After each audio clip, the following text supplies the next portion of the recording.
So what I don't know is why politicians will submit certificates that they did not earn when the bar is so low for them. In fact, the bar is so low that as long as you can speak good English, you don't even need to go to school, to be honest. As long as a company you've worked before can say, this is our former MD, he's an excellent personality, and he speaks good English, you don't need to go to school, to be honest. So why are they throwing in all those things that are implicating them? That's what I don't know. So, guys, the menace of certificate forgery is taking a bigger toll in our polity. Why do our politicians have to forge certificates, even when the minimum requirement for elected positions are very low? Why do they need to implicate themselves? Dr. Talbot, a man who has taken his time to study the Electoral Act back and front and also has good knowledge of our constitution, is here to share his thoughts on certificate forgery. 139 subsection 1 A, B, C, D, E for the office of the president. Part of it is that the J there is that if you present anything that is forged, you will go for it. So the court rules here. Section 65 of the Constitution is subordinate to Section 66, which makes presentation of a forged certificate by a candidate to Inec a disqualifying factor. So it is immaterial whether a candidate has a minimum requirement or not. Okay? So in resolving the issue, the court held that for the appellant to succeed in their allegation of disqualification of the first respondent on ground of having presented forged documents to the third respondent, which is Inec, does not have to prove that he was the one who actually forged the said document. So what it means is, the guy in Enugu could say, well, the certificate I have was issued to me by DHL, helped me send it when I called, whatever.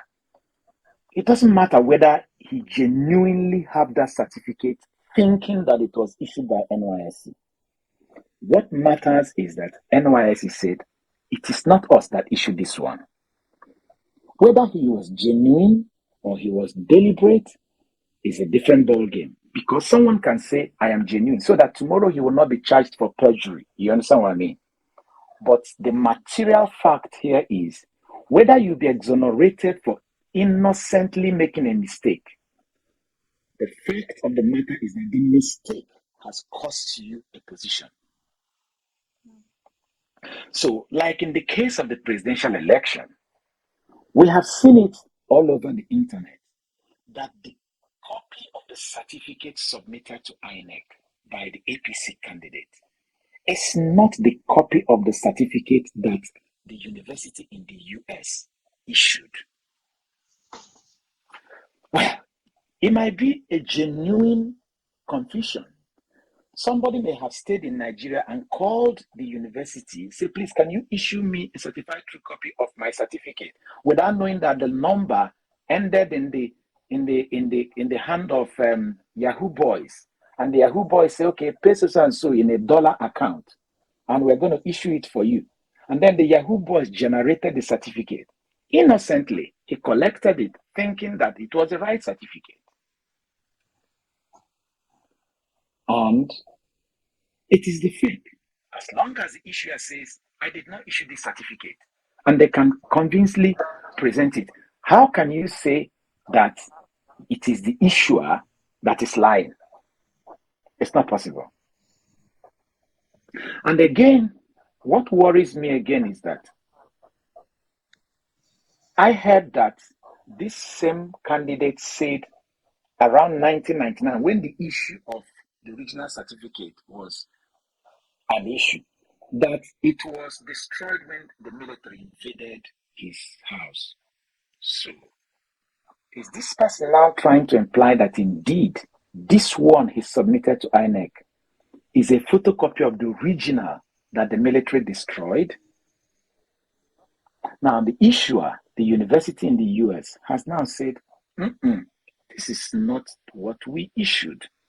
The photocopy we have in our record is different from this thing we're seeing. So the question is, Will the courts remember what they said in the case of Christian Abba when they said that Nigeria will be doomed when certificate forgers are allowed to take center stage in the election for political offices? Well, the court remember that they said that this same person who forged OND certificate must not be allowed to have his way again. It says the court said that Abba must not be allowed to have his way because he has his hands soiled in an established certificate forgery.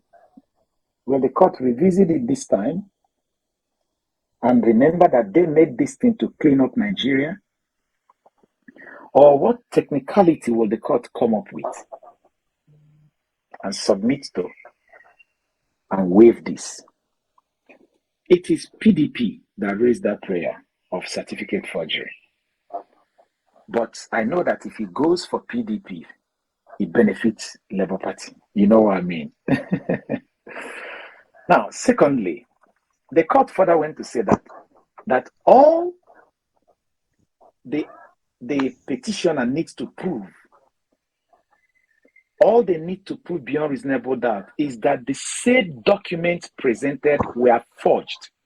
And in proving the presentation of a forged certificate to INEC, the person asserting the positive does not have the duty to prove that the person who presented the forged certificate was guilty of forgery.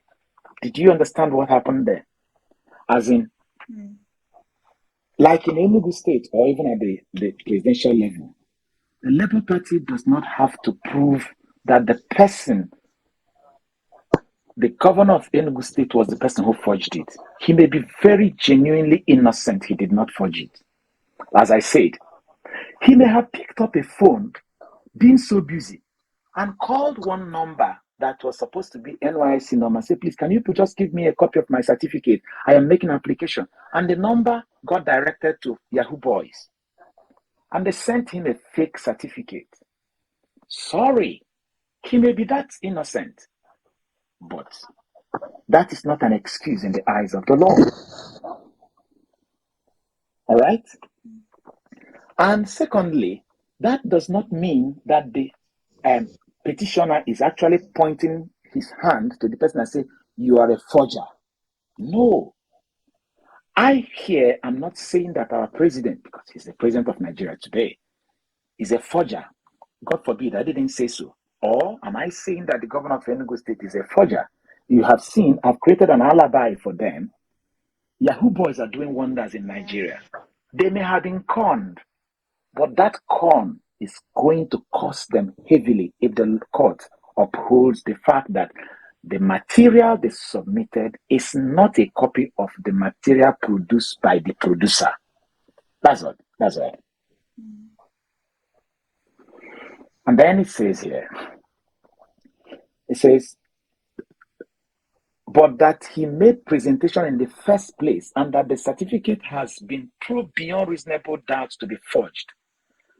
That this is the intendment of the spirit of section 66 subsection 1I. Section 66 subsection 1I. According to the court, from the clear provision of section 66 of the 1999 Constitution, there is no doubt that presentation of a forged document to INEC by any candidate for any election under the Constitution, including House of Representatives and other elect offices, disqualifies him, and that this is regardless of whether such candidate possess the minimum qualifications set out by section 65. So there is nothing like, oh, okay, fine. If you have a problem with my PhD, with a PhD, if you have a problem with PhD, remove it. Let masters come up. If you have a problem with masters, remove it. Let BSc come up. Here, one out of the 3 certificates he was challenged.